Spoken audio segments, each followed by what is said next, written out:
She yanked her hand back so fast the phone nearly slipped off the edge of the hotel nightstand. "Don't," she said. Not loud, not angry, just sharp, controlled. We were in a dim room off Interstate 95, somewhere outside Miami. The AC hummed. Her phone screen was still glowing, lighting half her face. I had only reached for it because it kept buzzing. That's all. Normal husband instinct. But that flinch, that instinctive recoil like I'd burned her, that wasn't normal. I froze, hand midair. She smiled a second later. Too late. Too forced. "Work stuff," she added. That's when it hit me. Something wasn't right. And I suddenly realized I didn't know my wife at all. If you genuinely enjoy our stories, please subscribe to the channel, tell us where you're from, and what time it is right now. It's always fascinating to know how far our story flows. Her name is Lila. We've been married 6 years. I used to know her patterns, her rhythms, the way she breathed when she slept, the way she'd toss her phone aside the moment I walked into the room. That night in Miami, she slept with it under her pillow. I noticed everything after that. The late-night client calls, the sudden gym obsession, the new perfume she never wore for me. Small things, but they stacked. And every time I got close, every time I asked a question, she'd tilt her head and smile like I was the problem. "You're being paranoid. You're stressed. You need help." Gaslighting. Clean. Precise. And it worked for a while, until her phone buzzed again. We were back home in Dallas. Rain tapping against the apartment windows. She was in the shower. Her phone lit up on the kitchen counter. Unknown number. But the preview message? "Miss you already. Same room next week." My chest tightened. My fingers hovered. I remembered the flinch. That was all the permission I needed. I unlocked it. No password. She never changed it. That's when everything shattered. Photos. Hotel bookings. Conversations stretching back months. A name kept repeating. Ethan. Saved under a fake contact. Coworker. Of course. There were messages mocking me, laughing at how clueless I was. Plans. Dates. Details. Even that Miami hotel. It wasn't a work trip. It was him. I scrolled until my hands started shaking. Then I heard the shower turn off. I put the phone back exactly where it was. Sat down. Waited. She walked out wrapped in a towel, steam following her like nothing had changed. "Hey," she said casually. "You okay?" I nodded. Smiled. "Yeah. Just tired." Denial phase. Not hers. Mine. Because confronting her right then would have given her control. And I was done giving her anything. The next few days, she doubled down. More sweetness. More affection. It was calculated. "Let's plan a trip," she said one night, leaning into me. "Anywhere you want." I almost laughed.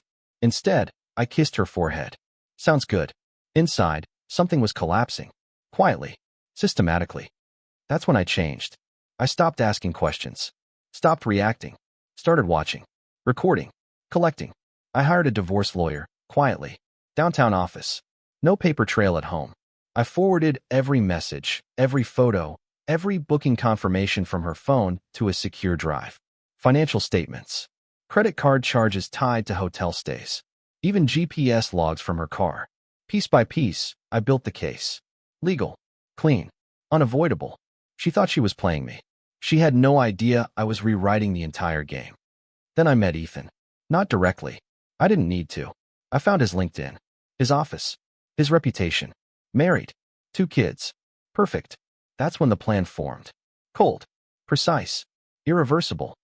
I told Lila I had a business trip. 3 days. Chicago. She barely reacted. Just nodded. Be safe. The moment I left, she texted him. I knew because I still had access. Your place or mine? That was enough. I didn't go to Chicago. I booked a room across the street from his office in Dallas. Watched. Waited. Documented. Photos of them entering together. Leaving together. No affection in public. They thought they were careful. They weren't careful enough. Day 3. I executed. I sent a package. To his wife. Everything. Messages. Photos. Dates. No note. No explanation. Just truth. At the same time, my lawyer filed. Divorce. Infidelity. Asset protection. Lila got served at work. Ethan got exposed at home. Simultaneously. No warning. No drama. Just impact. She called me. Dozens of times. I didn't answer. Then came the texts. "It's not what you think. We need to talk. You're overreacting." Then, "You ruined everything." I stared at that one for a long time. Then I blocked her. Ethan's life collapsed faster. His wife didn't negotiate. She detonated. Workplace complaints.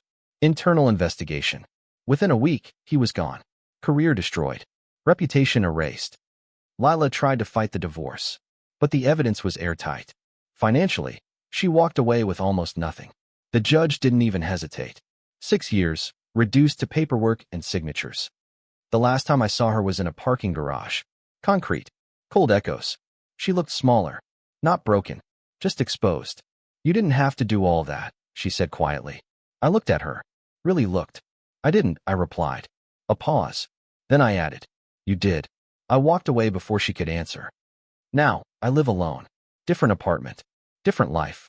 Quiet. No late-night buzzing phones. No flinching. Sometimes I think about that moment in the hotel room. That tiny reaction. That single instinct she couldn't control. That was all it took. Not the messages. Not the photos. Just that flinch. Because in that split second, she told me everything. And I finally listened. The end.